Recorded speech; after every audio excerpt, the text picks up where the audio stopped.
Welcome, everybody, to the All Access Entertainment Podcast, episode 161. And man, do we have a special guest this week, the one and only, the great Steve Taylor. Welcome to the show.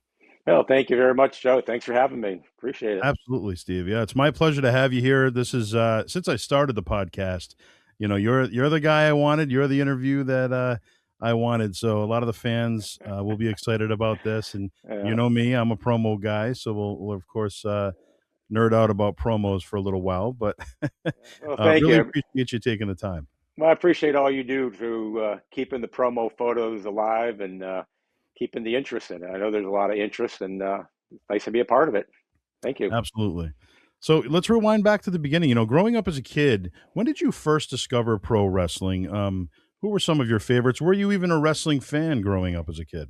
I was not. Yeah. I had no exposure to wrestling at all.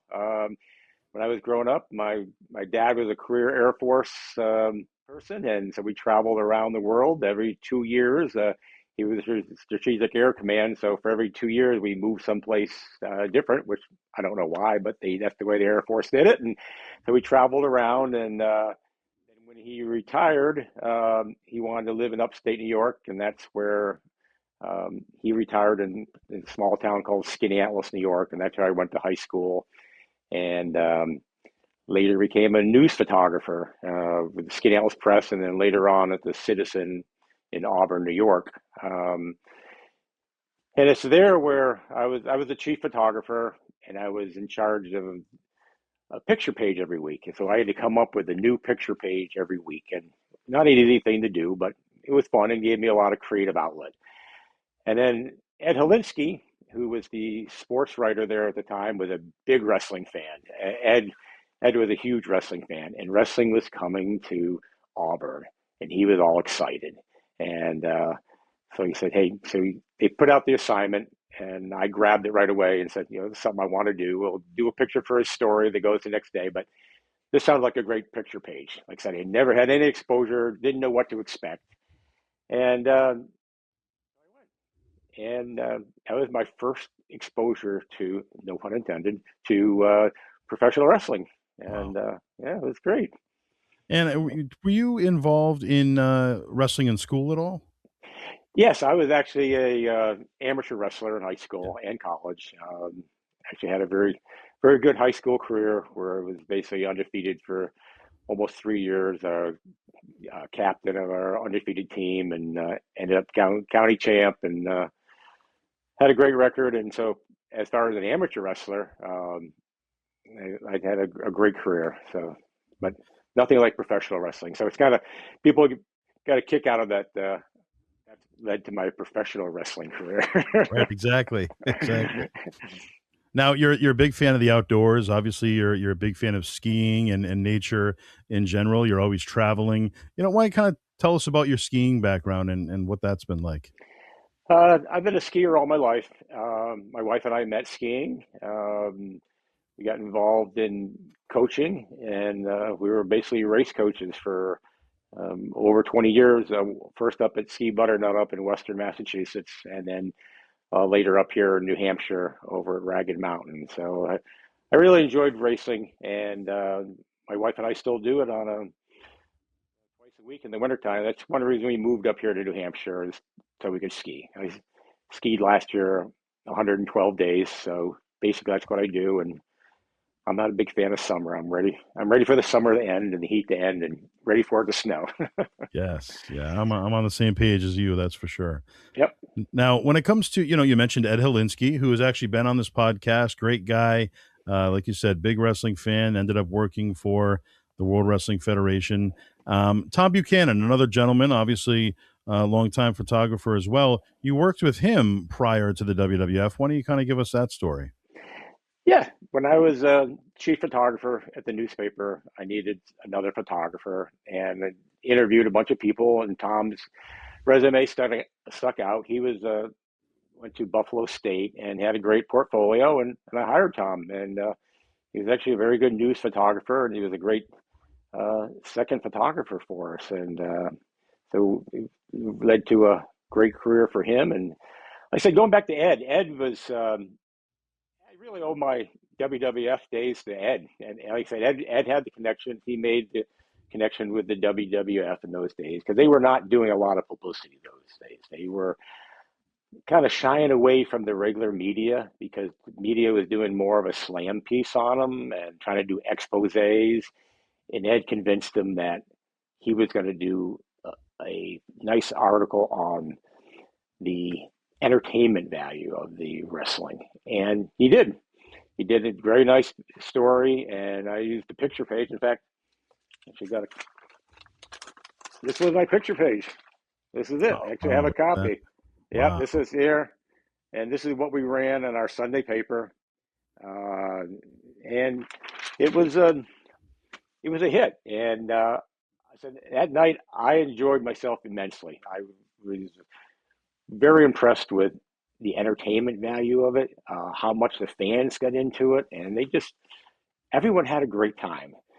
And so Ed went ahead and sent it down to Vince and said, "Thank you for letting us do it. This is what I did." And lo and behold, we get a few days later, Ed got a call from Vince and one of his people and said, "Hey, we're going to start our magazine. We liked what you did, and are you interested in coming to work for us?" And Ed said, "Well, I wrote the story, but I didn't take the pictures. Steve Taylor did." And I said, "Well, we'd like to have you both of you fly down to Cape Cod and have lunch." And I said, "Well, hey, I'm a kid from upstate New York. If anyone wants to fly me down for lunch to Cape Cod, I'm in." I didn't expect too much to come out of it, but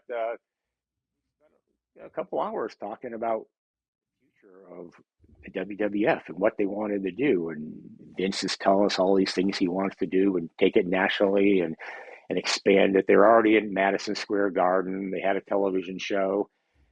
And I basically looked at it and said, "Wow, this guy's kind of nuts." I said, he's dressed like typical Vince, matching suit, outfit, the whole works, and Yeah. very impressive in person, especially when you first meet him. Very impressive. He carries himself well, and he just presents a great image. And so at the end of the interview, offered us both jobs. And Ed, of course, jumped at it right away. And I said, "Well, let me think about it because I didn't know if I want to get involved in professional wrestling." I had a great career and hopefully a great career going in journalism. And I want to give all that up to go to professional wrestling. And I kept thinking back that, boy, what if this guy pulls this off? What if he really does what he says and takes this worldwide?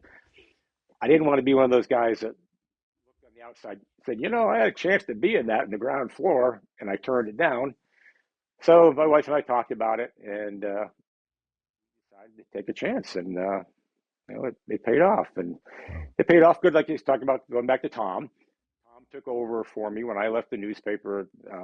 Tom took over as chief photographer, and he worked out good for him too at that point. So, Absolutely. yep. Yeah. Now, why don't you tell us about that transition? Going from working for the newspaper, now you're working for essentially WWF magazine. But why don't you explain to the fans of the magazines of pro wrestling why it went from Victory magazine to WWF? I think that was a lawsuit, a trademark infringement over Victory Publications. Something I wasn't really involved in that, so I was involved in the first Victory magazine, and you guys have all seen that. And we published, I think, two of them. This was this is my first cover for Victory magazine. Yes. Uh, Actually got a sign by Slaughter, which is very nice. And it was two publications of Victory, and then they decided to change it to the WWF magazine. Mm. So for me, it was quite a transition going from journalism to wrestling journalism as such. I mean, I bought a lot of the when I before I took the job, I bought a lot of the wrestling magazines, especially Bill Apter, who was kind of the king of wrestling media back in those, and still is. And well, you know what? I know they want to do something a little bit different, and we did. We made it a little bit glossier, trying to improve the photo quality, and that's what Vince was wanted, a top quality magazine. And for many years, they put it out, so it was fun to be a part of that. And how were the photographers that worked outside of the WWF perceived by Vince and the WWF at that time, like the Bill Apter or George Napolitano, people like that? Oh, I was definitely an outsider. I was like, well, who is this kid coming in who now has access to Madison Square Garden? Now has access to um, all the talent they have, and so I was definitely an outsider. But I have to say that Bill and George both were awesome to me. I mean, especially when Vince decided that he didn't want them ringside anymore.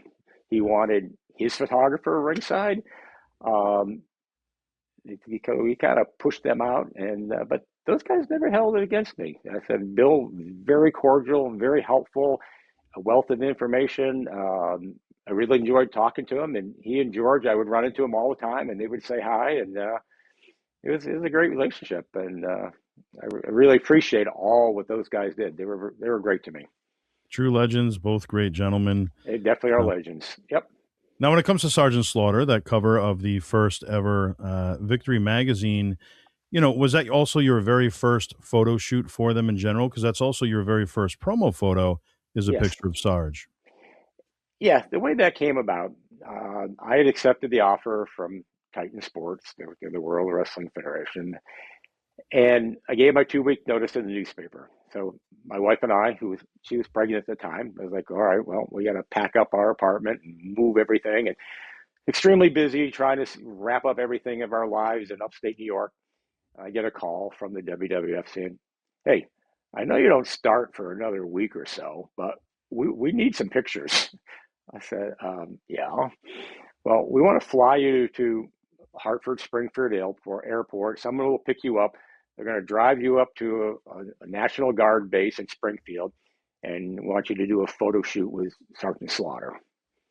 I was like, "Okay." Well, I already had seen Sergeant Slaughter at the first wrestling match I went to, and I said, "All right, well." So that's what happened. I flew out of Syracuse, flew into Hartford, picked me up, and we spent about 3 or 4 hours up in the National Guard. He's riding around in tanks, and I'm shooting like crazy. I'm shooting black and white. I'm shooting color. I wasn't officially an employee yet, um, and to start off with someone working with someone like Sergeant Slaughter, what a dream! I mean, just the nicest guy. He was just so professional, so photogenic. He knew his gimmick. He knew his character. And he was so helpful. He knew that I was new to this, and we put together a great shoot. I mean, it was. We ended up using the cover of the magazine, like you said, the first promo, and we shot for a few hours. They drove me back to Hartford. I flew out back to Syracuse, and that was the night of my going away party that they had at the newspaper. And Wow. I ended up showing up about an hour late. And I think, well, yeah, boy, little I realized that that's what my life is going to be like for the next 22 years. I was going Yeah. to be, hey, we need this. You're going to fly out of here. You're going to fly back. You're going to go home. Boom. That's it. Um, Actually, that's the way it was for 22 years. Wow. Yeah. Yeah. All spur of the moment. Yeah. But did you enjoy kind of being on the edge of your seat and being put in those positions, or do you prefer to kind of just have everything more organized and scheduled? I'm a very organized person, but um, coming from a journalism background, I'm used to taking it on the fly. I covered Syracuse University football and basketball. I covered all the local sports. I covered presidential campaigns when they went through, or fires, you name it, all the news of our local area. So I was constantly on call and used to that type of life.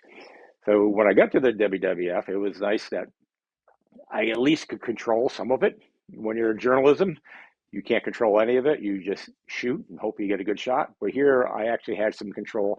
So it was a nice change. I know when during my interview, Vince McMahon asked me, well, you know how to take studio pictures, right? Oh yeah, yeah, sure. didn't have any in my portfolio. You didn't pick up on that, but I'd never taken a studio picture in my life.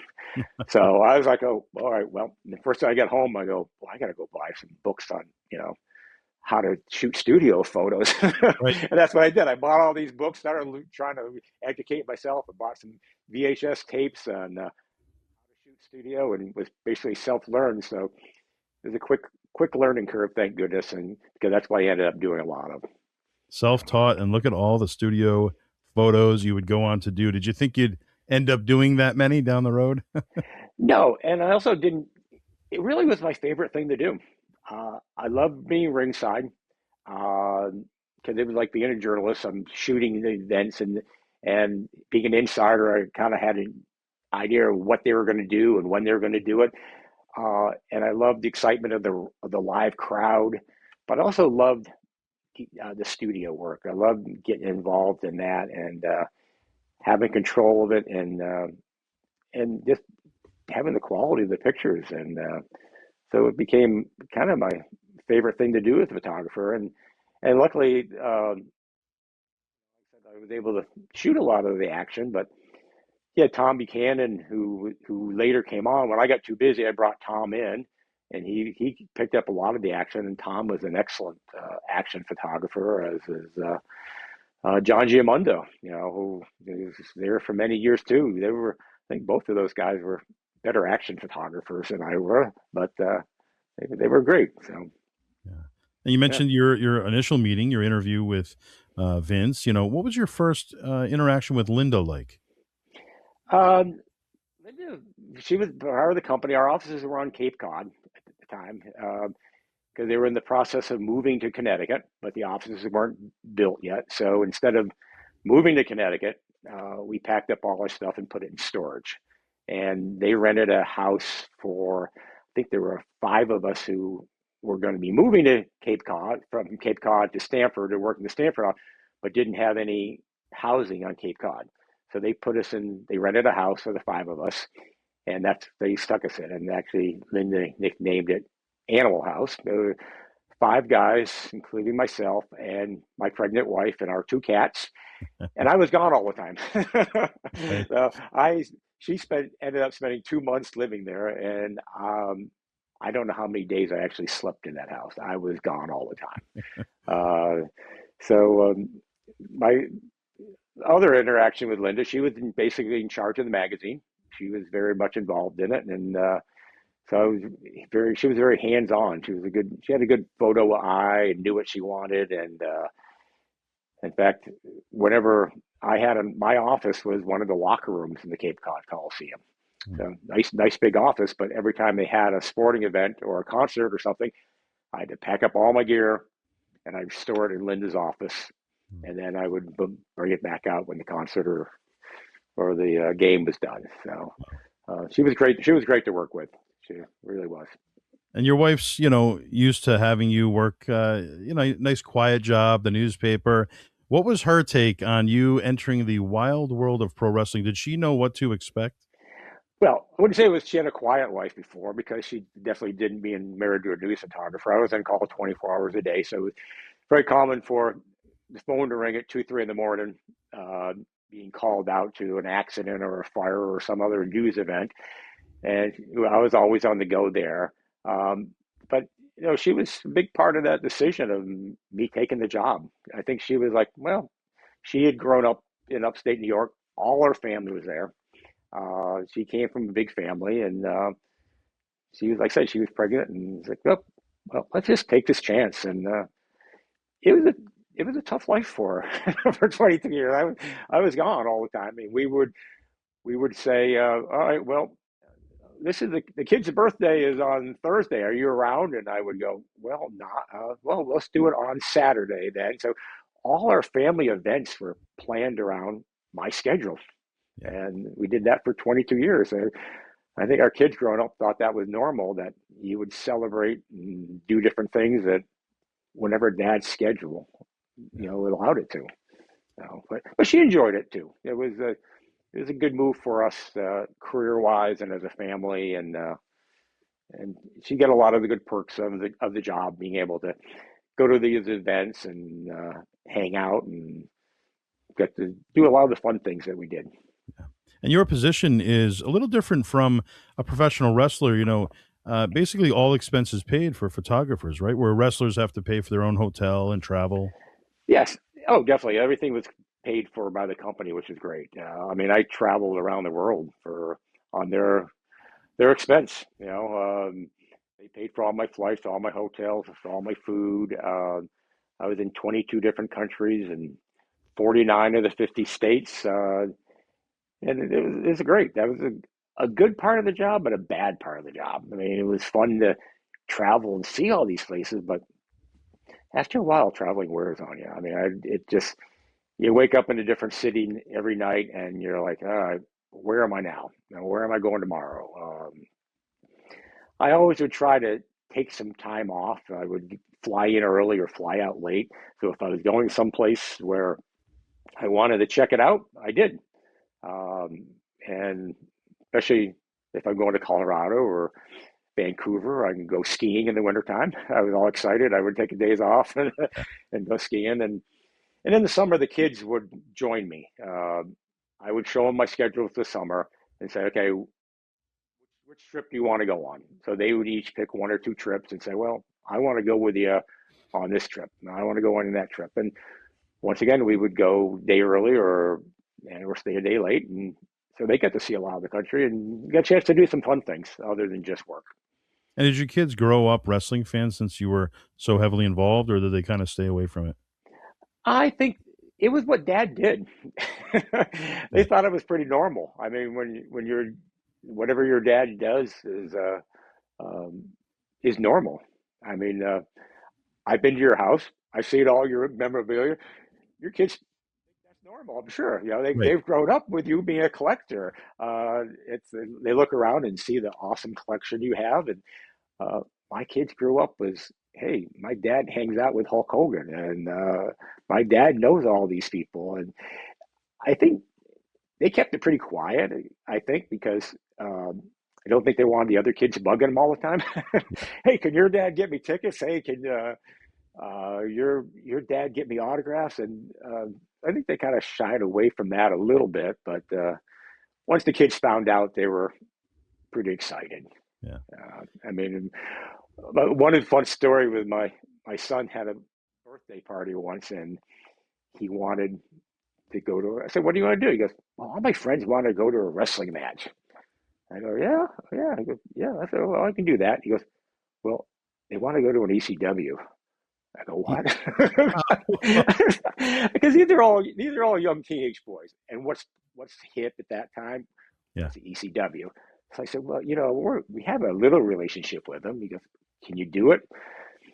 So we made the arrangements and talked to Paul, and he got us into my son and like 8 or 9 of his friends went down to was it Queens, the ECW arena there, and I had never been to an ECW match, so I was like blown away at the difference it was. But those kids had a ball, and all ECW guys got a kick out of. Wait a minute, Steve Taylor from the WWF is bringing his kid to a party at ECW, and they were awesome, and it ended up being a great relationship with the ECW and the WWF. So in later years, it was great. So. Oh, that's fantastic. Would never have known you were at an ECW event. That's Yeah, fantastic. no, it was like they kind of went in there and sat there, and like I said, I enjoyed it. Yeah. Definitely a different style. I was like, Yes. I heard a lot about it, and but I did enjoy it. It was fun. So your first photo shoot, as we talked about, Sergeant Slaughter. What was your very first live event for WWF? Do you have any memory of the actual event? Yeah, it was Madison Square Garden, and once again, it was the day before I started working. We were Ed and I had packed up, and we had left Auburn, New York, and we were getting ready to on our way to Cape Cod. And on the way to Cape Cod was Madison Square Garden show. So I think it was July 31st. We were starting there at August 1st, and we stopped at Madison Square Garden. So that was actually my second time at Madison Square Garden. My first time was when Syracuse was in the NIT basketball finals. They made it to the finals, and I had been covering Syracuse basketball for years, and this was a big thing for to make the NIT tournament. And they made the final. So I went down there, and the building kind of blew me away. I was like, wow, I'm in Madison Square Garden.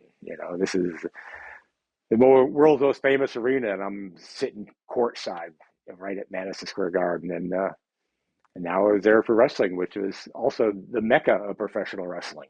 Yes. They it was quite quite the eye opener to walk into Madison Square Garden and to hear those fans and just to feel the excitement of wrestling at the Garden. It was pretty amazing. It No was better awesome. place to start, that's for sure. Nope. Yeah.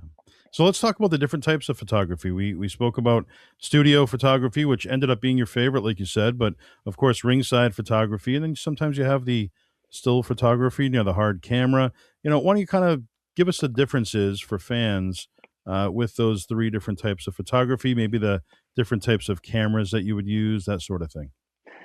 Uh, when shooting ringside, basically you're shooting 35 millimeter.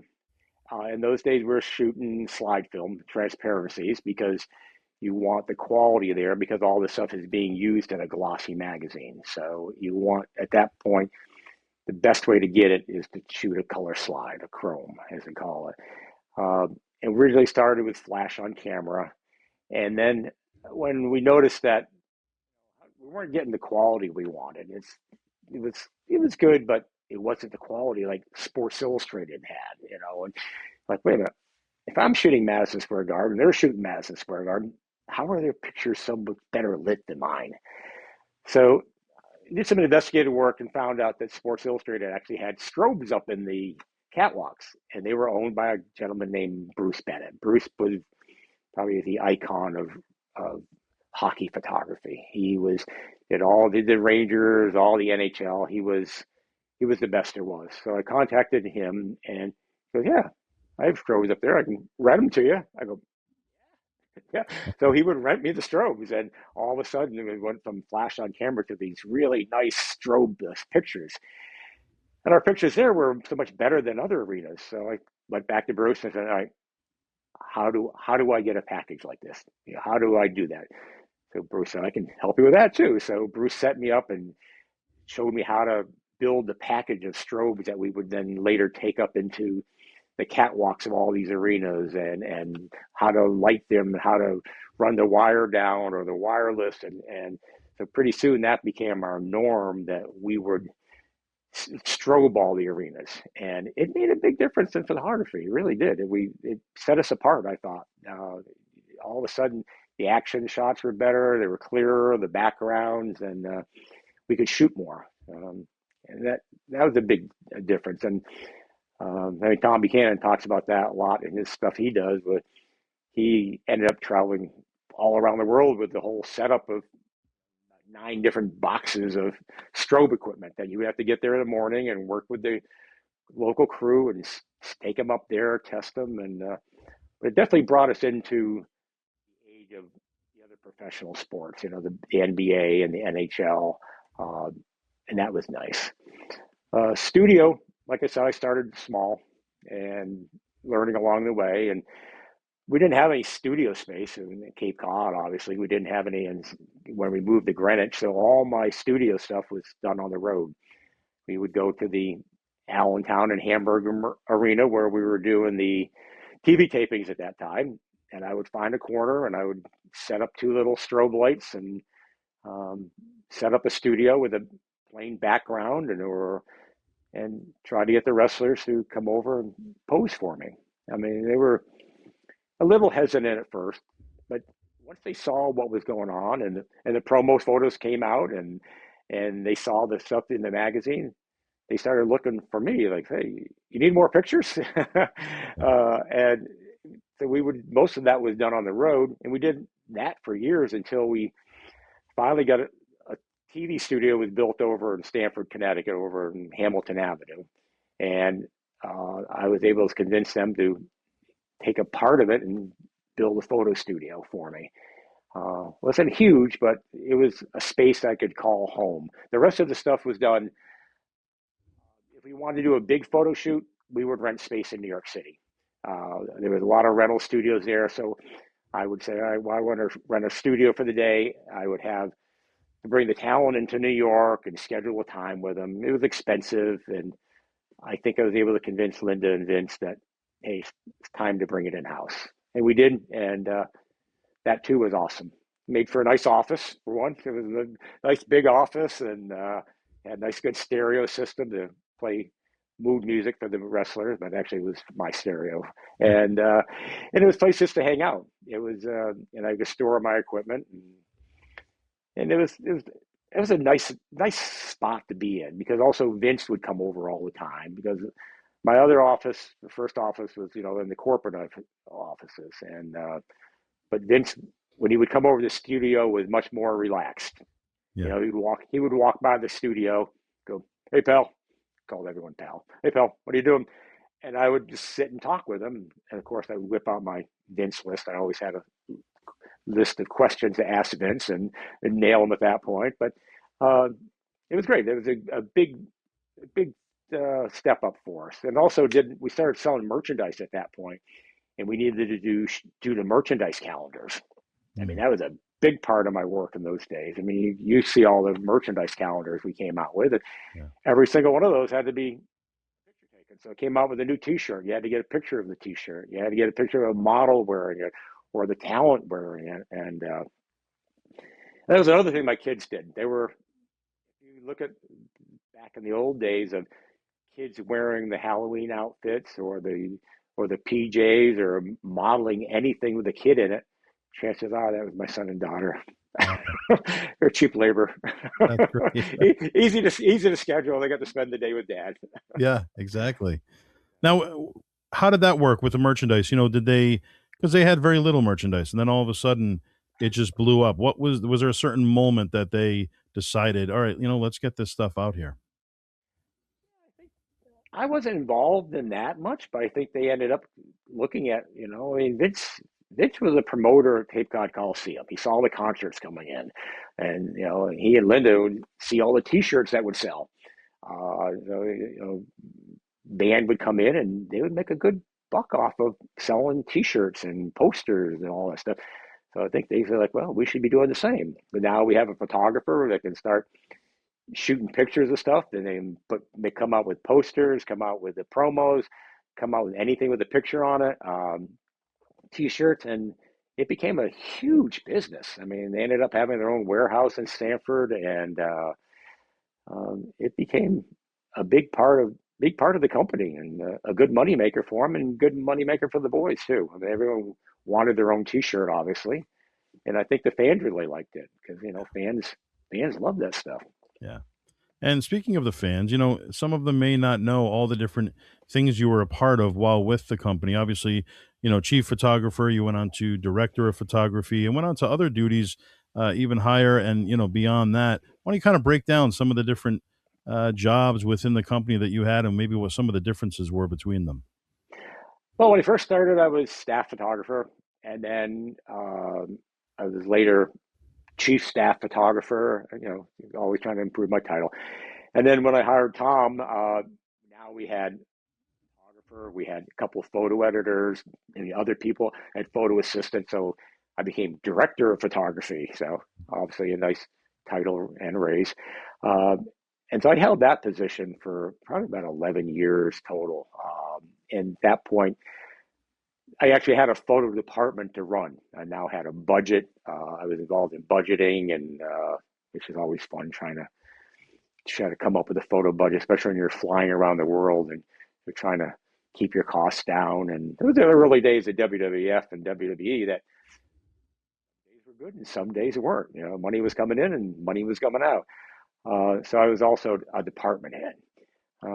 But also at that time, I was involved in all the house shows that we were doing, or live events as they're called, and I was pretty much involved in that. I got to know a lot of the ring crew guys, and hanging out, and they were just starting to tour at that point. They were going from the old days of just a ring truck to now bringing, where the tours expanded all over the place, and they didn't have a lot of experience. I mean, you had guys like Pat Patterson and Terry Garvin, who were ex wrestlers who knew the business great, but um, they didn't know touring.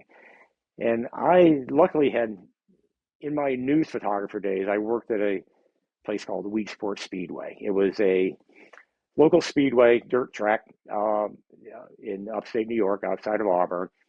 And my wife worked there full time for a guy named Glenn Donnelly. Well, Glenn Donnelly was an awesome promoter. And Glenn, besides making his dirt track into, he did the same thing Vince did. All right, I got my little dirt track. I want to take over all the other dirt tracks. And he developed this whole thing called Drivers Independent Racetrack. And he expanded it to this huge thing. And then he started having rock concerts at his speedway. Wow. And that's when I was a photographer on the weekends for the at the speedway. I would take pictures of the races and the winners, and I would be up in his VIP tower. So I got to know Glenn very good. And then once he started doing rock concerts, he goes, "Hey, you want to start working rock concerts with me?" I go, "Yeah, why not?"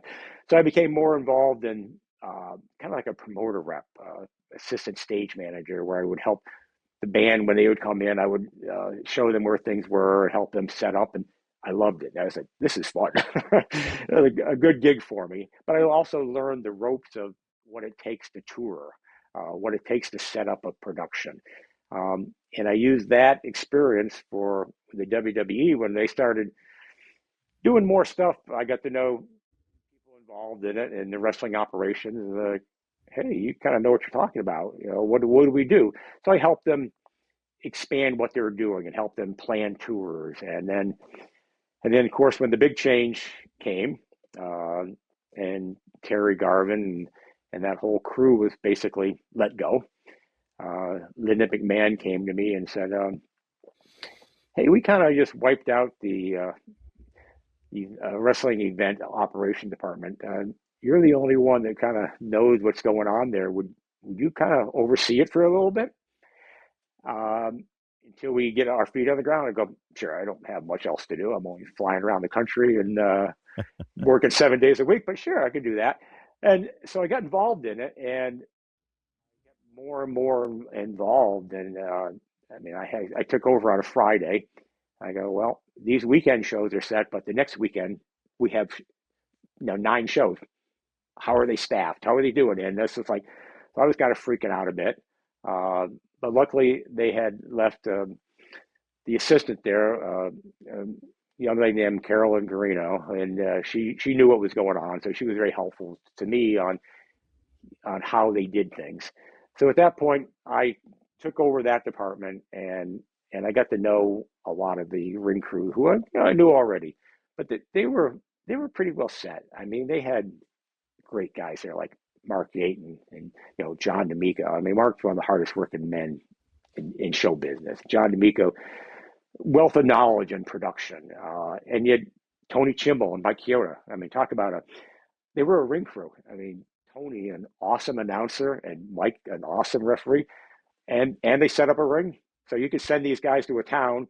They would get there, at 11 o'clock, set up the ring, make sure everything's set. One would change into a tuxedo, one would change into a referee outfit, and be an awesome part of the show. Yeah. I mean, you had Jack Doan and uh, Chad Patton. Chad's still with them, and you had so many guys there. And then, of course, up in Canada, you had Jim Corderas. I became good friends with Jim when I used to go up to Toronto because Jim was always involved in the shows here, and Jim would always make sure, "Hey, let's go out." So we would go out someplace after the show or before the show, and it was very helpful for me to get. He introduced me to all the people that were doing stuff in the Canada. So I had a great staff that I inherited, and that helped out a lot. So at that point, I became more and more involved in that, and then they decided to start touring the TV show. Before, our shows were every 3 weeks, Allentown one night, Hamburg the next, and then the TV tour moved to Poughkeepsie, where we would do Poughkeepsie, Poughkeepsie, Poughkeepsie, Poughkeepsie, Poughkeepsie. Every week we were up in Poughkeepsie. And then Vince said, "Well, I want to start touring. I want to take the shows to bigger arenas." And that's where I got really involved in that. I had the experience, and we started adding lights and audio that would travel on the road. And we bought trucks, 3 tractors, 3 semis, painted them up, and started touring. And at that point, that consumed all my time. You know, I was the worst days were when I was kind of do juggle both jobs. I would show up at 7:30 in the morning, meet the crew, start the setup. I would supervise the load in, make sure everything was set. As soon as the load in was done, I would set up a photo studio. I would take pictures all during the day. Tom Buchanan would be out at ringside shooting the action shots. I would be back there taking the studio. As soon as the show was done, I would pack up the studio and then I would go work the load out. Then I would hop on a crew bus and travel 3 or 4 hours, trying to get some sleep on a nice, beautiful custom coach. We had beautiful buses in those days. And I'd get 3 or 4 hours sleep and get up and do it again the next day. But after a while, it became too much to do both jobs. And Linda and Vince offered me the job full time to take over a new department, which was called event operations. So we kind of broke away from wrestling operations with one division and event operations with another. And so I took over that full time, and Tom took over the photography side. It was a good move for me. I mean, I love doing that. I missed the photography, but it was a great career move. I ended up being vice president of event operations and held that title right up till when I left in 2005. So Wow. it showed me the world, and I look back at my Weed Sports Speedway, and I always was kind of like, wow, that's cool. How cool is that? These guys are in a different city every night, and they're touring, they're doing big arenas. So I always wanted to do that, and that gave me a chance to do it, and I really do. So it was like that was a kind of a dream come true for me Yeah. for a while. I kind of doubted myself when 3 or 4 hours sleep and living on a bus with 11 other guys, and but yeah, and waking up and where are we now? But Right. it was fun. I enjoyed it. And looking at the photography end of it, we mentioned John Giamondo, of course, Tom Buchanan, some of the other names that you've worked with in the world of photography for WWF: David McLean, Jim Sully, Rich Frieda, Roy London. Any memories of any of those gentlemen? Well, Tom worked with most of the other guys because Tom, when I was photographer, I had Tom. When Tom took over, the demand for photography got even more. So Tom couldn't do it himself. So Tom basically hired all those guys. Uh, the only one I really got to know was Rich Frieda, and Rich, talk about studio work. Rich is probably one of the best studio photographers I've ever seen. Rich, he took what I did to a whole new level. Rich, he's, I love his work. I look back and look at some of the stuff he's done, and I learned a lot looking at what he did. But at that point, he was taking over studio. I was gone, but he was one of my favorites. Him and Johnny Photo and Tom, they were. I was the original, but those guys really did a nice job and took it to a new level. And I really appreciated and look back at their work and go, hey, these guys are pretty good. Yeah. Yeah. They were good. Yeah. And Rich Frieda is actually still there, I believe. Yeah, yep. And Yeah. like I said, he does a lot of other stuff. I mean, Rich has done. He has his own studio. Rich is awesome. And like I said, so are the other guys. Another great story I think the fans would like to hear is you played a major role in Hulk Hogan coming to the World Wrestling Federation. You really did, Yeah. and why don't you tell us that story? Well, we're in the office one day, and Vince called Ed Helinsky and a couple others, and myself, to his office and said, hey, I want to start doing some stuff in other arenas. NWA. We want to cover not just WWF. We want to cover other territories. And we're like, okay. And they goes, want to set up a thing in NWA up in Chicago, up at uh, where they do the show there, the Rosemont. He goes, all right, we'll do that. So he goes, all right, you other guys can leave. Steve, stay here for a second. I go, all right, what does he want? He goes, all right, um, you're not going to be just photographer. When you get there, I didn't have a cell phone at those days. That's a long time ago. He goes, call me at home. I go, oh boy, what's this about? So I get to the Rosemont, find a payphone. Okay, pal. They went, hey, pal. What you're really there for is there's a guy called Hulk Hogan. He's their star. Um, I need you to take some pictures of him. And then when you're done, I need you to slip him my home phone number. I go, what? He goes, yeah, slip my, but don't let anyone see you because this is kind of a covert operation. And you're in enemy territory. You don't want to be seen giving Hulk Hogan my home phone number. I was like, oh, great. So I meet Hulk for the first time, and I said, hey, I need to get some top shots of you. I did some action shots, and see, we go up by the curtain over here out of the way, and got a nice black background. I got a flash on camera, no studio. So I'm taking pictures, and he's giving me his Hulk pose, and I'm going, wow, this guy is pretty impressive. The first time I met him, and talking about charisma, this guy, like, this guy, this guy's a superstar. You know, he really should be in the WWE at that point. And so I said, hey, Hulk, I Vince McMahon wants you to call him. He gives me, what? And he was thinking it was Vince McMahon Sr., and they had a big falling out over the Rocky movie. And I said, well, I said, I have his home phone number in my pocket. Can I slip it to you? He goes, all right, brother. He goes, when we shake hands, palm it to me. So I reached in my pocket, got this phone number, and I shook Hulk in his big hand and gave him the number. And he called Vince that night, and rest is history. So that was my big claim to fame in Hulkamania. Yeah.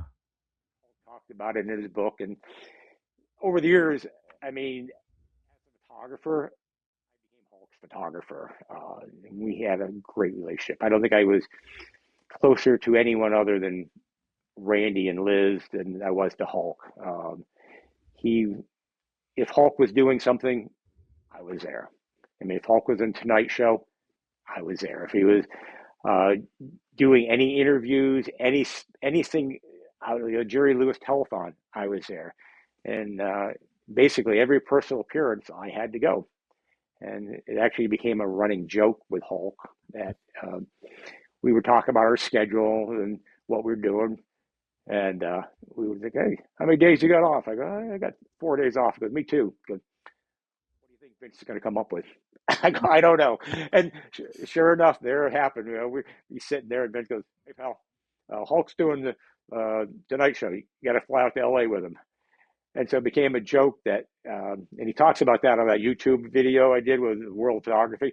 Hulk gets there and talks about, well, it was another long day off. And that was our joke that we would spend our days off together. And we did.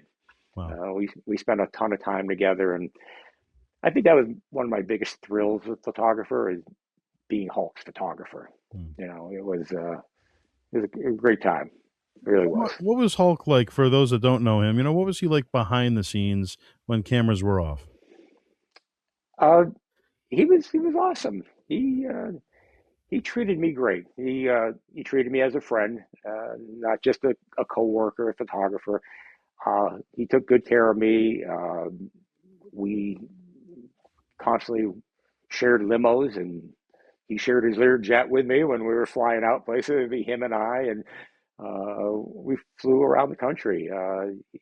He treated me great. In fact, he used to introduce me as his bodyguard. You know, and when we meet people, this is my bodyguard, and it was like, really, come on.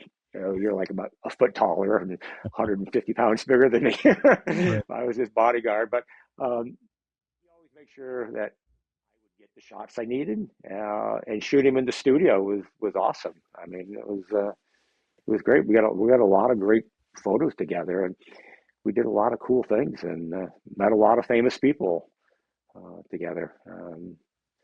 Wayne Gretzky, got a chance to meet Wayne Gretzky. Wow. Got my picture taken and Hulk took the photo. Oh, Talk wow. about one legend taking a picture of a guy with another legend. That's pretty cool. You still have that photo to this day? Yes, I do. Yep, I have quite a few of those. Those are my classic ones I have. Yeah.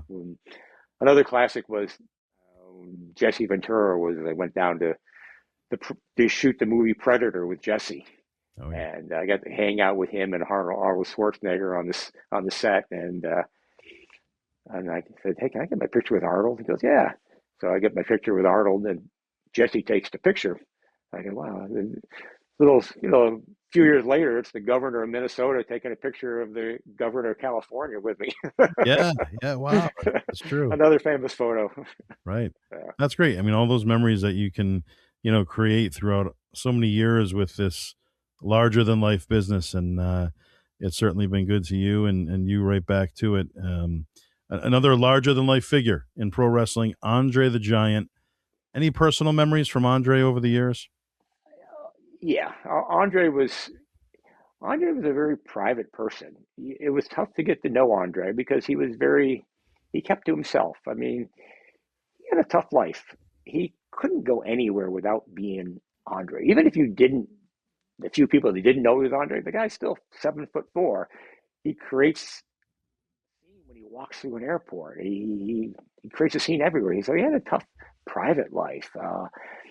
I got a chance to know him, even go down to his house and take pictures of him in his house, and go up to his restaurant in Montreal and do a lot of photo shoots with him. So I got to know him, and he was just a great guy, wonderful personality. What you get to know him, he had that wonderful laugh, and he called everyone boss, and he loved. It was a it was an honor if you were asked to go join Andre. Like I'd be coming in off a loadout, and I'd walk by the bar, and Andre would be sitting in the bar, and he'd see me go, "Oh, oh, oh, hey, boss, come on over, have a drink." I'm not a big drinker, but when a guy is 7'4" wants you to go have a drink with him, you go have a drink with him, Right. and or two or three, and he, of course, having 10 or 12, and but it was a thrill to work with Andre. It really was. He was one of a kind. He's definitely the legend of the WWF and WWE. Who would you say was the easiest to for photograph? Just very Uh, chill and able to do whatever you needed. uh, Jimmy Hart. Jimmy Hart was, you know, all the other guys we would have to come up with say, "Hey, can we do a photo shoot there? We do here."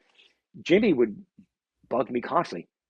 "Hey, baby, let's do this. Hey, can we do a shoot here? Hey, I'm managing the Rousseau brothers. Can we do this? Hey, can we do that?" So Jimmy would come up with ideas, and Jimmy would just, "All right, but all right, I'll let them know." So Jimmy would make all the arrangements, and I would just have to show up. Uh, no matter what you asked Jimmy to do, he would do it. He just loved having this picture in the magazine. He loved being anything we did. Uh, he was definitely the easiest, and he was a fun guy to be around. And nobody's represents the business better than Jimmy, as far as just a clean cut, wonderful guy, great personality, and I've never seen him tired. I've never seen him angry, and like the lifestyle he's had to have and the hours he put in, he's just happy go lucky and love being a part of it. And still doing it to this day. Still doing it today and still looks the And same. I know he doesn't change much. I mean, I've lost my mullet and all my hair, but Jimmy still looks the same. Yeah, he's still going. Great to see. Now, who'd you say was the toughest to photograph? Was there anybody that was like, "Oh boy, this will be interesting"? Um, yeah, there were quite a few that they were tough to get going in the early days because they didn't know what we were doing. Like I did a lot of overseas tours, and I would want to go out and, hey, if we're going to Paris or Germany someplace, I want to go out and see it, and I want to take a wrestler with me and do a photo shoot. So these guys are coming off a long tour into an international flight. They just want to sleep. They got a match that night. So I just have to beg guys, hey, we want to go do this. We want to do that. And they were hesitant at first, but once they saw this stuff in the magazine, like, hey, this guy got this big spread of him in Paris or him in Germany, him in Italy.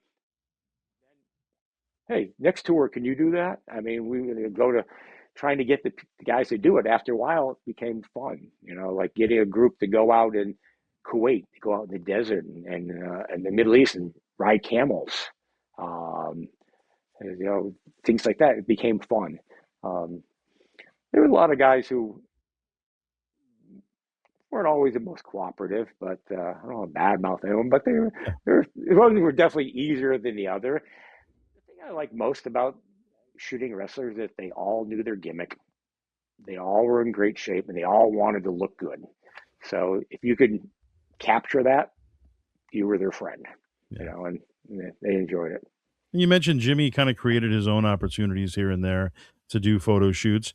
Did Vince always give you a to-do list, or were you also able to be creative and kind of grab who you want?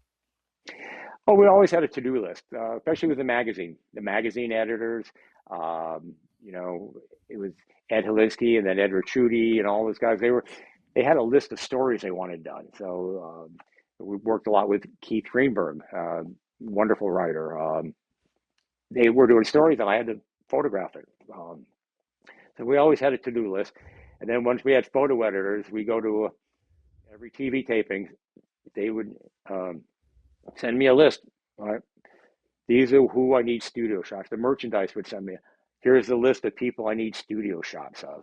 And it would be a long list. So you had to go grab the guys while they were doing interviews and try to bring them to your studio to get the shot, of merchandise or a poster. So there are always a plethora of people demanding pictures. Yeah. Very every now and then I could do stuff on my own, especially like I said, the overseas trips were different, and I could kind of create my own things. But there's always stuff to do, even like the lunch with your favorite wrestler contest. That was a big thing. If you remember that, and where we would pick a winner of they would the kids from all over the world would want to have lunch with their favorite wrestler, and that one I would have to set up. We would pick a winner, and I would have to call the kid, which was fun. It was kind of what excitement to call someone's house and say, "Hey, you won this contest." It's like the people appearing at your door saying you won Publishers Clearinghouse. I was that guy, and I would arrange for the dinner, the backstage passes, and all stuff. That was a fun part of the job. That was Yeah. really cool to make someone's big moment in their life. They're a wrestling fan. All of a sudden, they're having lunch with their favorite wrestler, Macho Man or Junkyard Dog or Ivan Putski, and that was cool stuff. Yeah. That was Who would you fun. say was like I guess just the best with the fans or with the kids that you saw? Was there somebody that was just over the top so good with the people? Um, well, Bozeman, Jimmy Hart, Hulk was great with the fans, um, and so many of them did the Make a Wish stuff. That's something that I know you hear a little bit about with the WWF and WWE, but they did so much stuff that you never will hear about because they weren't doing it for the publicity. They were doing it because they loved to give back and they felt for these kids.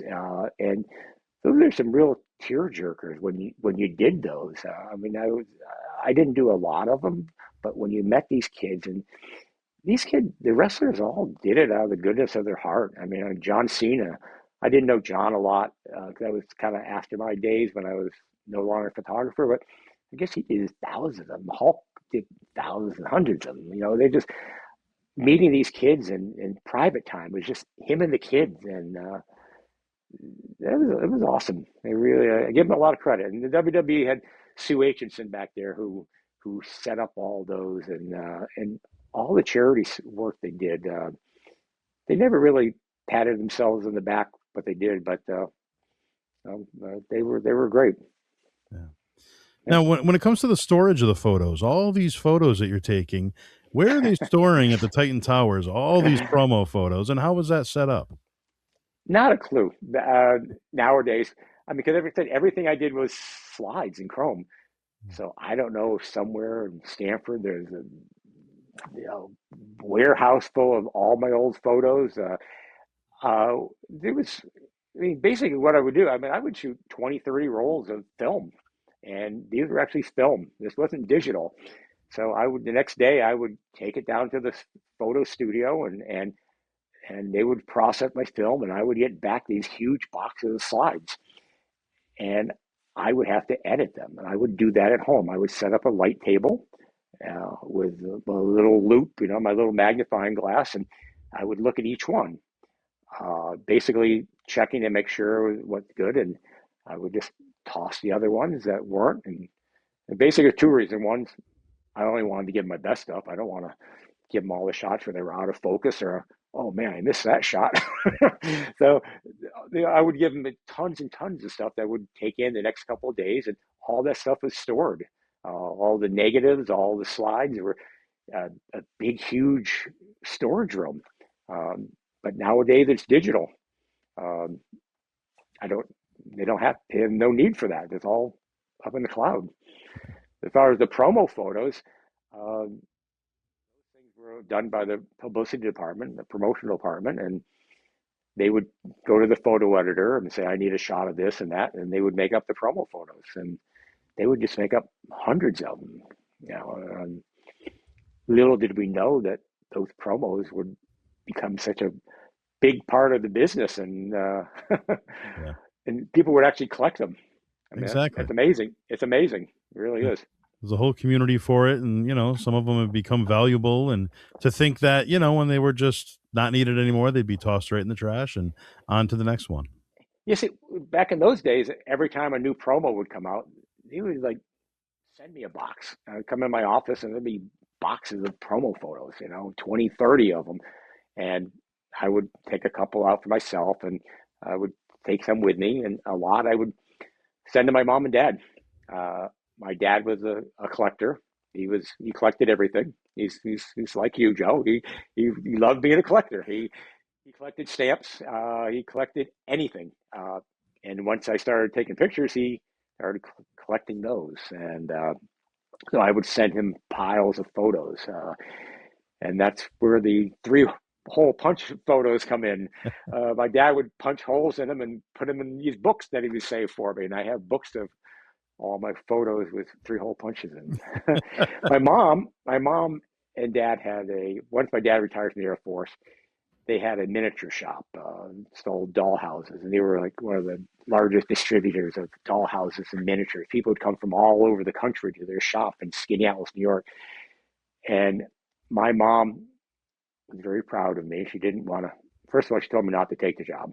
She's like, "What do you want to go with professional wrestling? You've got a great career as a news photographer." And then once it became a hit, she became a fan.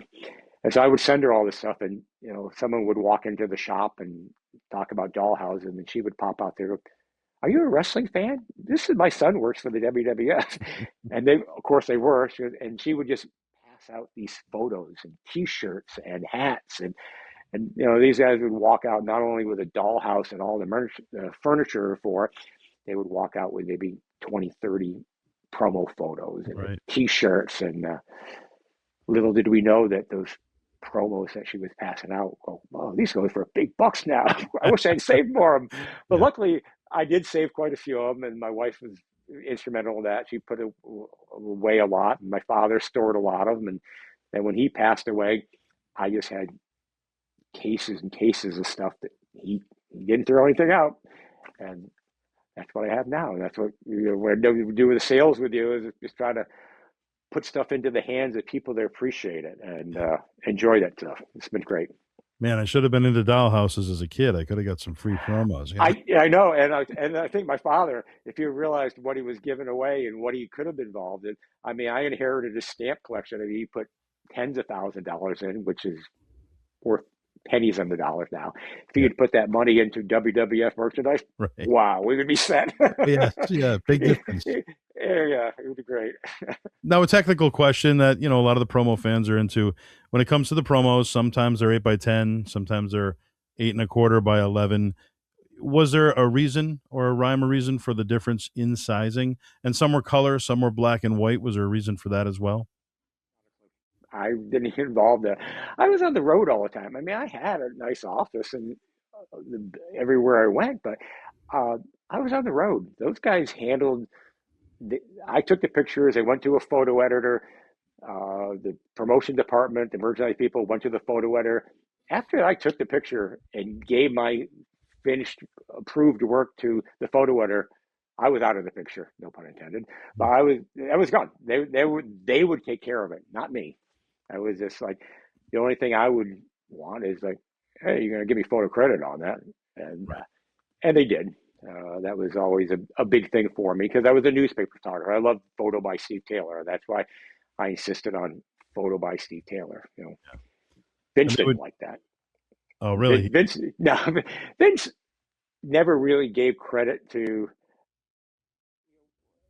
the people that did a lot of the work. I mean, same on the TV side. I mean, uh, you think of all the handheld cameramen who are the real heroes of the TV show, the people that run the truck, the Kevin Dunns, who people kind of know his name, but they don't really know his involvement in it. And so Vince used to always kind of laugh at me seeing the photo by Steve Taylor on that. And funny story once on that, well, get your photo credit, pal. He never liked doing that, but one day he walked to my office and goes, "Hey, I got a gift for you." What is it? Opened up, and I had my name plaque on my desk that said Steve Taylor. My new one said "Photo by Steve Taylor." I still have that. So That's great. yeah, he put up with it. Now I'm it's glad he did. yeah, oh, Yeah, absolutely. yeah. It seems like the opposite way of Vince's thinking and what he would do. But on Primetime Wrestling or TNT, one of the older programs, in the credits, one of the people's names that they put was like kayfabe or something like Hmm. that. Now, why Yeah. do you think that? How did that get away? How did that happen with Vince being at the front? I think it's just inside jokes. Everyone knows what kayfabe is. Back in those days, there actually was a kayfabe. Right. But there was a lot of uh, fun stuff they do. I mean, even like on the wrestling album, they talk about Mona Flambe. That was Cyndi Lauper. You Ah, know, okay. Yeah. Yeah. In fact, if uh, going back to the wrestling album, one of my favorite things was was the wrestling album here. That was one of my favorite shoots I did. If you look closely, there's Cyndi Lauper in there. Whoop, how to make this work here? She's in there. Dave Yeah. Wolf was in there. It's great. Now, The were those all separate shoots put together as an album, or were they all in one room together? Oh, definitely. These were probably about 6 or 7 different pictures. It Okay. was crazy. This it was the actual photo shoot was most of it was done at a record plant in New York City, where the album was recorded. The like the crowd shot in the back there. I don't know if you can see all that. How to best get that? Those are definitely 3 or 4 different shots. They Wow. weren't all there together. The announcers in the front, even the inside. When you pull out the inside, you see the producer with Rick Derringer, and then you see the other guys. Those were all different photos that were all merged into one. Hmm. Uh, it's very very creative. Brian Penry, who was the art director at the time, did that, and so that was an intense shoot. It came out really good. One of the things I'm proud of. I really enjoyed that. Did that and Hulk's album and got me gold albums for my wall. Yes, uh, absolutely. yeah, yeah. And some of the musical promo photos, you'd see occasionally the Epic Records logo on the promo photo. Were those still your photos as far as who took them? Yes. Probably Okay. most of them were. Yeah, yeah, Yeah. yeah. Okay. Do you have any memories of Howard Finkel, the very first WWF employee? Yeah, the Fink. I mean, he was one of the original. Him and Ed Cohen.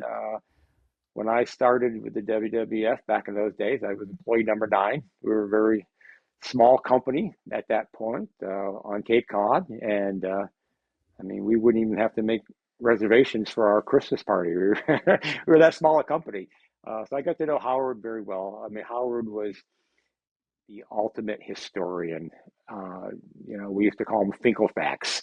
If you hey, hey Howard, I don't remember when was this picture taken. He goes, oh, that was at Hartford, Connecticut, November 14th, and Howard would know everything. He was amazing. He was a great guy to work with. A guy who dedicated his life. I mean, Howard loved nothing more than working for the WWE. He was the most loyal employee you could ask for. Great guy to hang out with. Good sense of humor, and amazing announcer. I mean, he was the voice of the WWE, and he was awesome. You know, Now, when Great it came working with him. to the promo photos, specifically in the 80s, you would see at the bottom of the photo, for press use only. Obviously, they were meant for the press, meant for newspapers, different outlets. Yep. And then as we came into the 90s, they got rid of that at the bottom. But obviously still meant for, different outlets to advertise. But also in the late 80s, you had the fan club, WWF catalog promo photos. Who made the decision to, make some available to the public, to the fans? That would have been in the merchandising department. I think, like you said, the first pictures were made for publicity. They were for the posters. They were for they send to the local newspaper, hey, we're coming to your town, And back in those days, nothing was digital, so they would actually have to actually send by snail mail a picture with an article saying, hey, we're coming to your town, and they would use that physical picture. And nowadays, I'm sure everything's done digital. But those days, that was the main purpose of those photos back then, is for them to use it for their ads and to convince a sports editor to run a story about the upcoming show with that picture. And I think once the merchandising people looked at that and goes, oh, wait a minute, maybe we can sell those to fans. Yeah. And I think that's where it evolved from being a press photo to a fan photo, where they started becoming more part of merchandising than publicity. And why don't you tell us a little bit about the press kits? Sometimes those would include photos, and how did those come about, and who were those distributed to? Uh, the big press kits were for the WrestleManias. They would say, all right, well, we have WrestleMania coming up, and I do a lot with the celebrities. So if we had a bunch of celebrities, we had to get our own pictures taken, uh, special pictures of the talent together, and they would put them all there and put the little logo of the event there. So that became a whole special part of promotion, putting the press kits together. So um, each of the major events had those, which was great. Yeah. And you were set photographer for the Goonies music video. Big part of that. Why don't you tell us about that? Yeah, that was a big part of the rock and wrestling connection with Cyndi Lauper. Um, Dave Wolf, which was Cindy's boyfriend and manager at the time, and they were both big wrestling fans. Everyone knows the story that they met Lou Albano on a plane and put him in the video.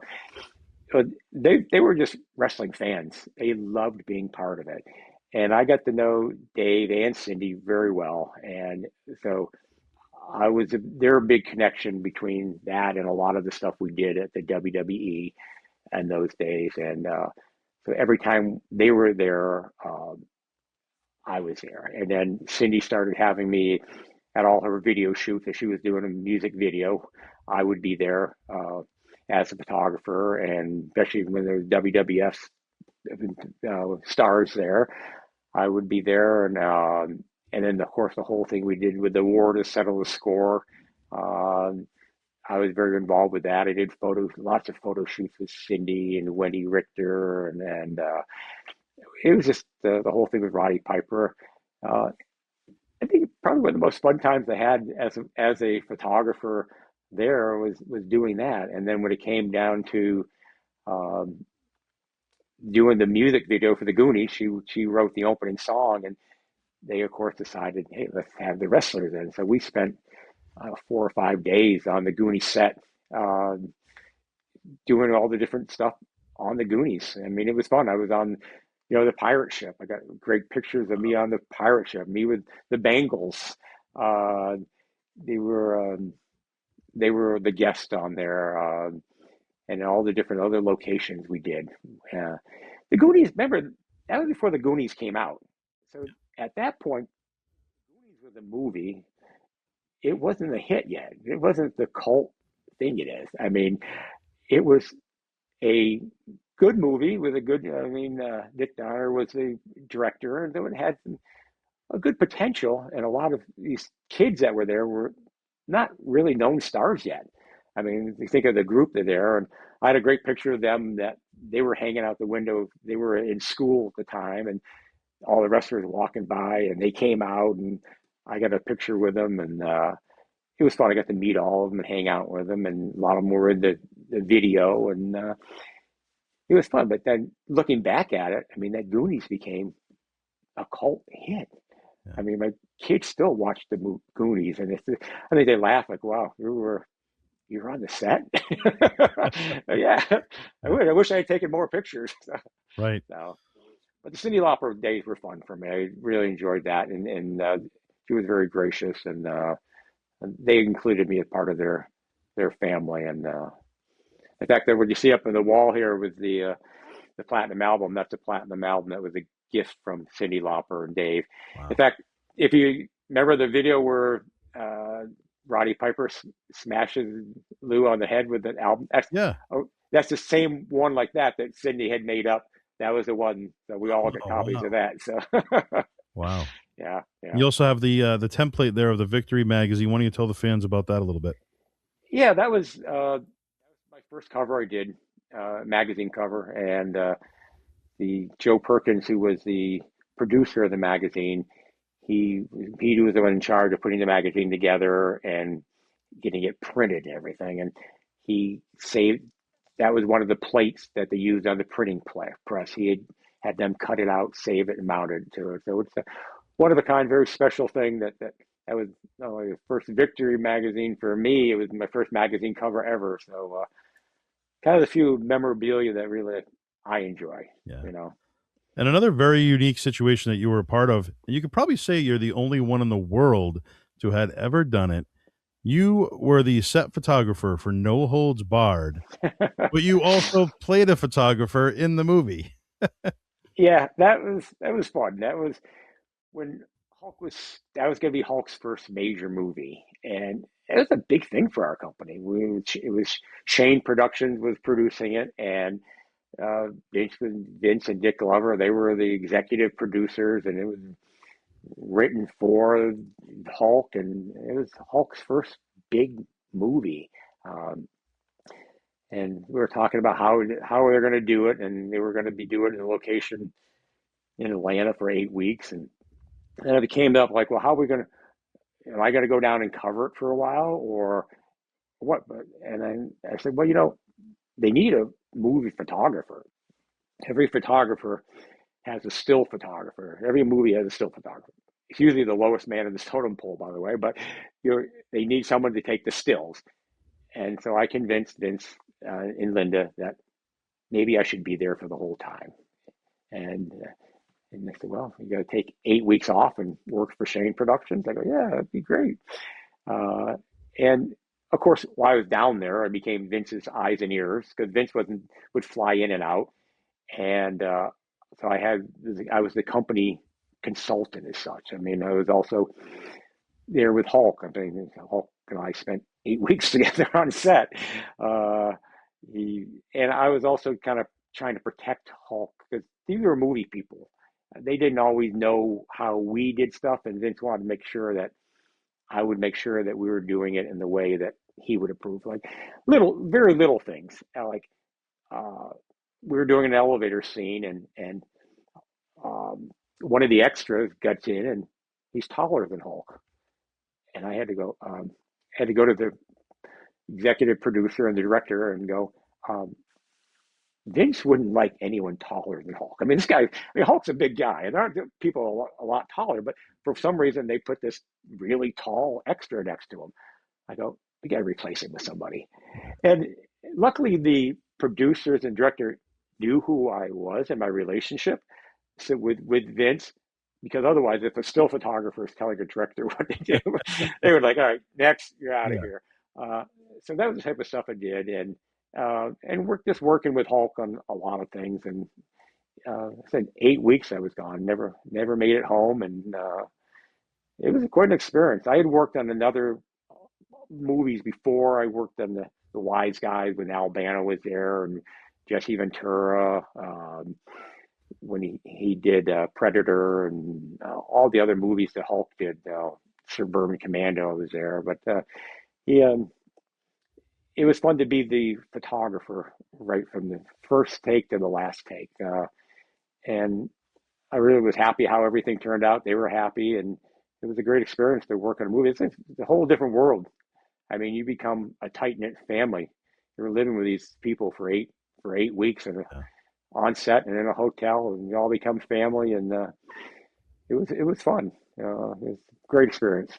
Couple other quick technical promo questions, and obviously, like you said, it's another department that came up with the ideas, so you probably don't know. But the P series. You're aware, obviously, of the P series. They would kind of give different numbers for any promo that was in the P series, and I guess it's to keep track of some sort in their system, maybe of all the different promos. But in the P series, within it, you would see different promos sharing the same P number sometimes. You'd see a gap of like maybe a gap of 100 P numbers missing.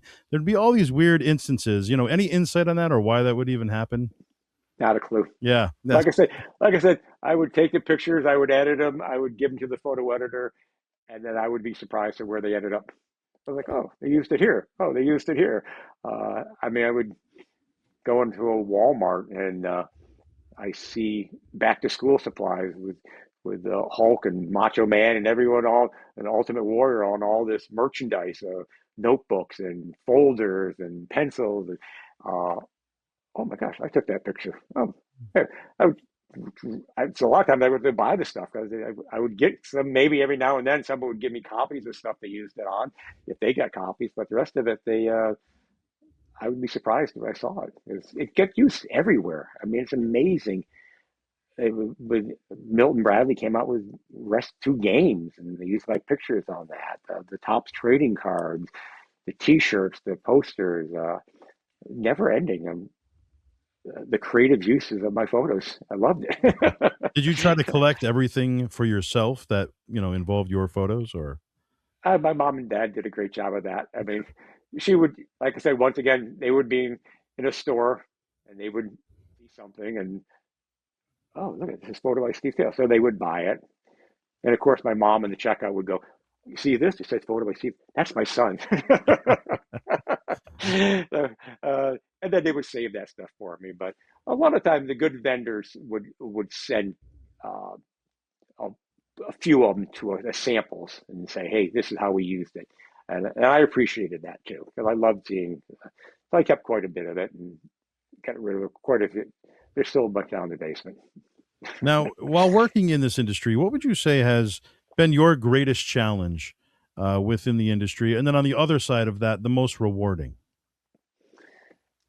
I think the greatest challenge is just the lifestyle of being on the road. Uh, it wears on you. Um, I don't know how the wrestlers do it. I was on the road a lot. I mean, I was a real road warrior, but not anything like the talent was in those days. I mean, I would go to all TV tapings. I would leave on a Sunday, uh, do a TV taping Monday, Tuesday, get home Wednesday. Before that, if there's a pay per view, I would leave earlier. I would do house shows once in a while. But these guys who were on the road 250, 300 days plus a year, I don't know how they did it. I think that's the toughest part.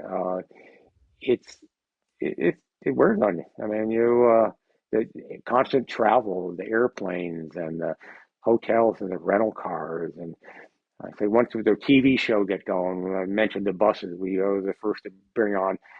I looked at how the country stars were doing it, and the rock people. They had custom coaches, these half a million dollar buses that they would have sleeping bunks on them, a front lounge, a back lounge, and a little kitchen area. And I finally convinced Vince and Linda that this is the way we got to travel. You can't have people be there at 7:30 in the morning, work all day, finish up at 2:30, expect them to drive to the next town. It's dangerous, and it's not. So if we're going to get 3 or 4 hours sleep, let's do it on a bus. And and nowadays, I was the first one to get a bus, and now I guess the tours, a lot of the wrestlers have their own buses, but Yeah. it's just like a rock star and a country star. It's your home away from home. It's a rolling house, and it it it made life livable. It so you had a place to hang out during the day. So if you were done early, you could go hang out there, and you could eat and sleep, watch a movie, take a nap, or whatever. And my kids loved it because when like if we would do an upstate New York tour, the bus would pick me up at my house, and we would drive up to Syracuse, and I'd pull in my mom and dad's driveway with the bus, and we would hang out there for a day before the show, and the kids got to go have their own bunks, and it was a good lifestyle for them too. But Mm. that's the toughest part about the job, I think, is the travel. Um, and for the wrestlers, um, they were celebrities, and people, be careful what you wish for about being a celebrity. Yeah. They couldn't, and they were not always big celebrities. They were physically big celebrities. They Right. were, you know, maybe one of the Backstreet Boys can put on a hat and sunglasses and walk through an airport, no one notices. But you know, Hulk or Bam Bam or any of those guys, they can't put on the sunglasses and hat and not be noticed. Right. Exactly. We're like, what? And so they were constantly hounded by fans, and they were all good. I think they liked like their personal time, but the smart ones also realized that, hey, these are the people that are are buying your house for you and buying your car and boat. That these fans, without these fans, you're nobody. Right. you're a guy going in the ring and beating each other up, but without the fans uh, giving you a good lifestyle. So they were all good about that, but Yeah. that's tough.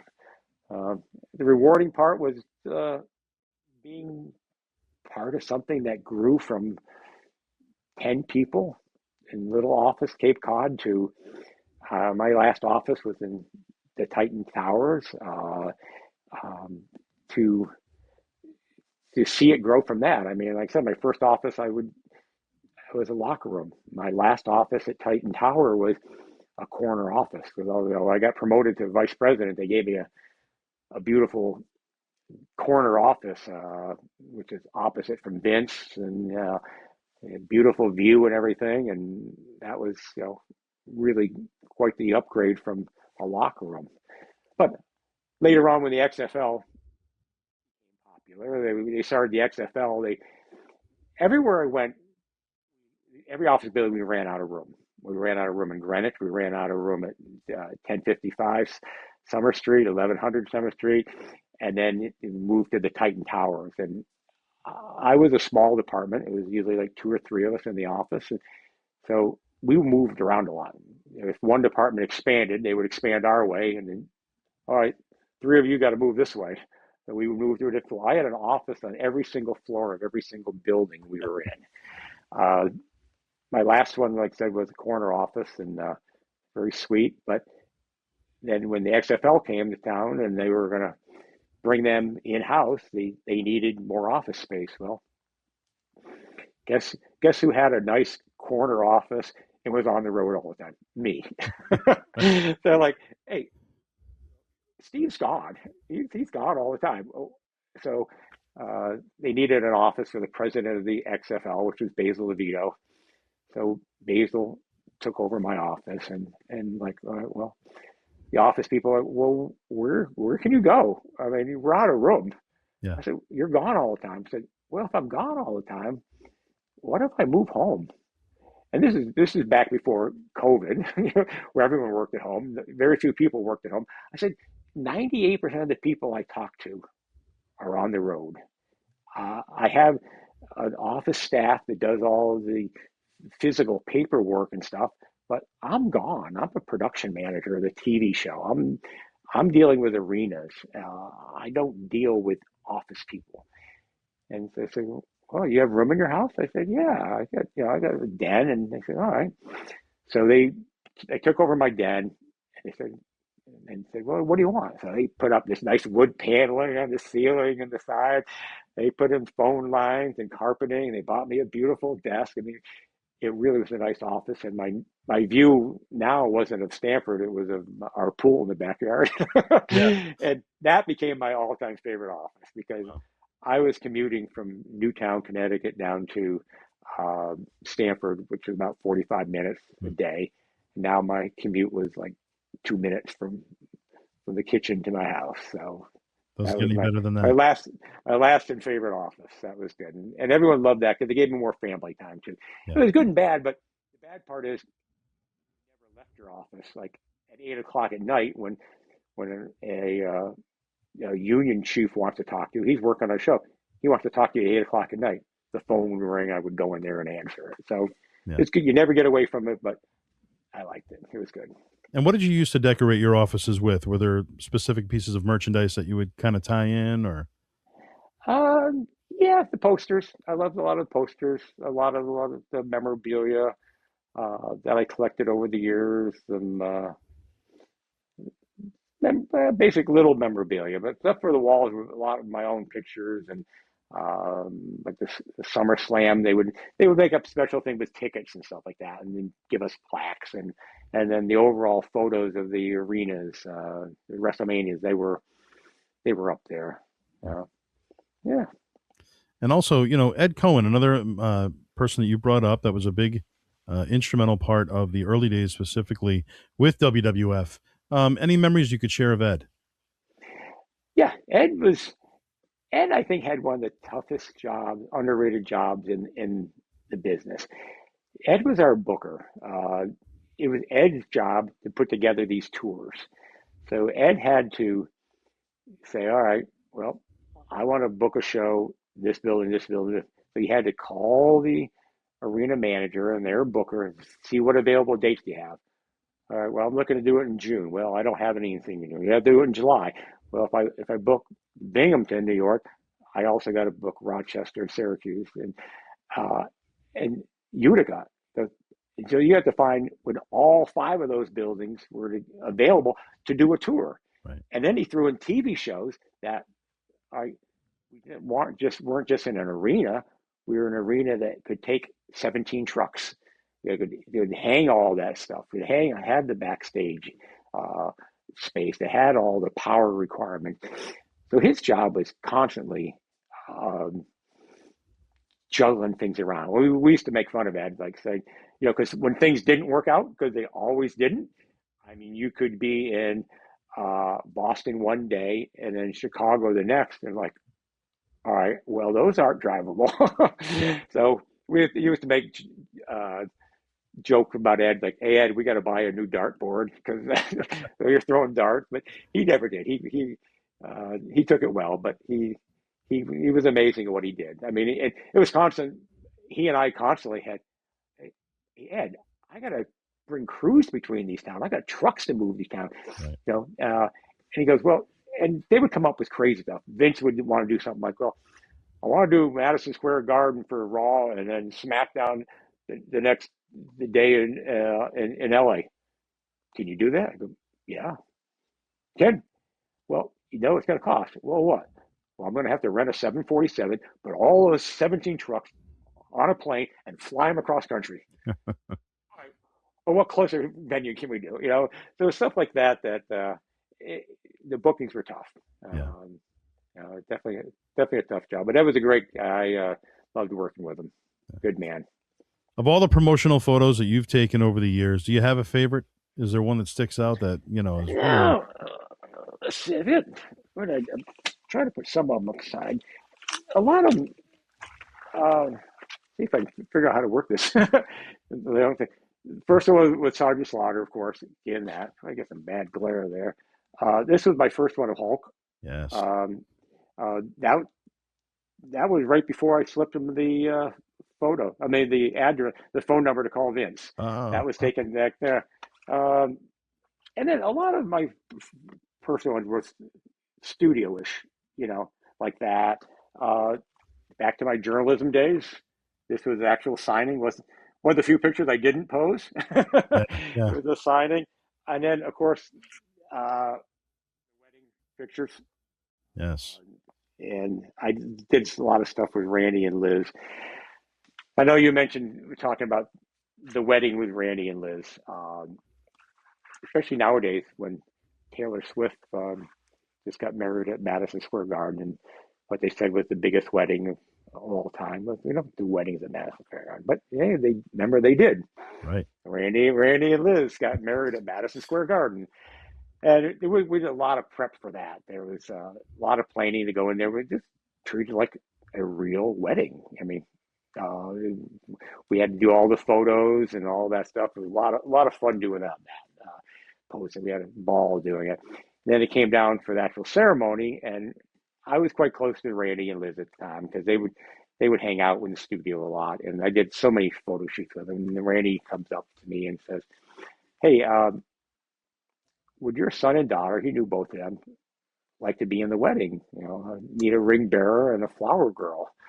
And I go, well, yeah, you know, let me go ask him. And I said, yeah. I went home and asked my daughter. I said, Macho Man and Liz are getting married, and they want you to be in the wedding.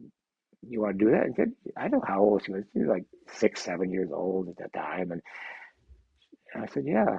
And she goes, I said, it's live on pay-per-view in Madison Square Garden, sold out crowd, and you're the first one out the curtain.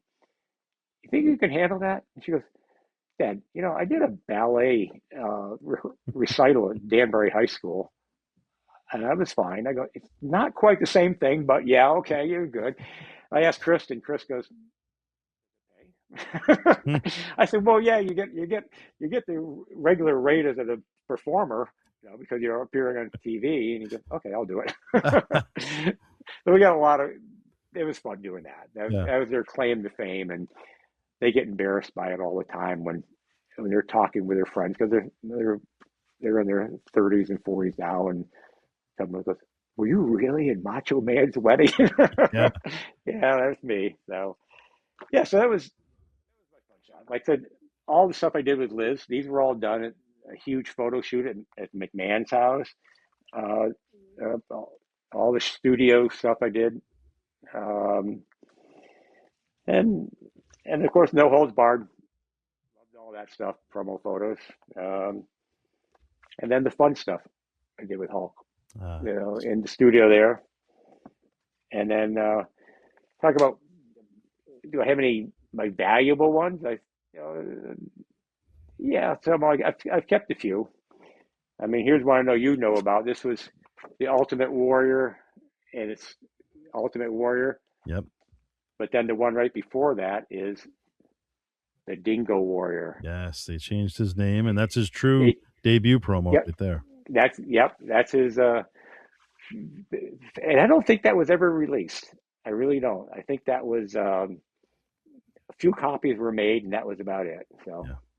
Maybe that's I what think they my wanted to ear, call him long term, and then they yeah, have. I think my ear pods are dying, Joe. Oh yes. Well, Could you still hear me all right? I can. Yes, absolutely. Okay, all Yeah. right. I think this would work. One of them made that little beep, so I don't think that one's dead. So Well, in okay. closing, Steve, how do you want to be remembered? What do you want your legacy to be? Um, I don't know. It's been fun being remembered as the guy that took all those pictures. I mean, I have you to thank for that. You really have uh, kept it alive and made it a real thing. When I did the Hall of Fame, your New England Hall of Fame thing, that was a great honor. I appreciate that. And the next day being at the Fan Fest, just having all these fans come up to me and going, hey, I grew up with your pictures. Hey, I love this and I love that. They knew more about this stuff than I did. It took a while for me to get used to someone wanting their picture taken with me. I mean, I don't appear on camera. I'm behind the camera, and these guys would come up and want an autograph picture, and I really appreciate it. I'm very humbled by it. I remember the first time it started happening when I was ringside. The A couple of fans that got to know me, and they would come up and ask for my autographs. So they would come up to the barricade, and I'd sign an autograph. And pretty soon, other people would come. Hey, who's this guy they're getting autographs from? So they would line up behind them. Pretty soon, I'm sitting there signing autographs, and near the end of the line, I would always get one kid that would look at it and go, Steve Taylor, who are you? It would be like, all right, maybe back being humble again. But it was fun to think that people thought that much of my work that I did, because I had a ball doing it, and I'm glad I was part of their childhood. That a lot of the stuff that these fans are collecting is stuff that I created. That means a lot to me. Yeah. I really appreciate the fans. So Well, Steve, thank you so much. It's been an honor to have you here, and I know you don't do interviews, so this is a big deal I for don't. me. Yes, Joe. The only reason I do it is because of you, because I turn out a lot. I don't do a lot of interviews, and my first podcast, and but I owe it to you. You're keeping the promo photos and all this stuff alive. I I thank appreciate it. you. Thank you, Steve. Thanks. For All Steve right. Taylor, I am Joseph Bruen, and this is the All Access Entertainment Podcast. Don't forget to like, subscribe, leave your comments. What's your favorite promo photo? What was your favorite part of this interview? We'd love to hear from you, the fans, and maybe we'll have you back sometime. Love to have a part two, Steve. Sounds good. Thanks. We'll do that. Absolutely, and we'll see you all next time.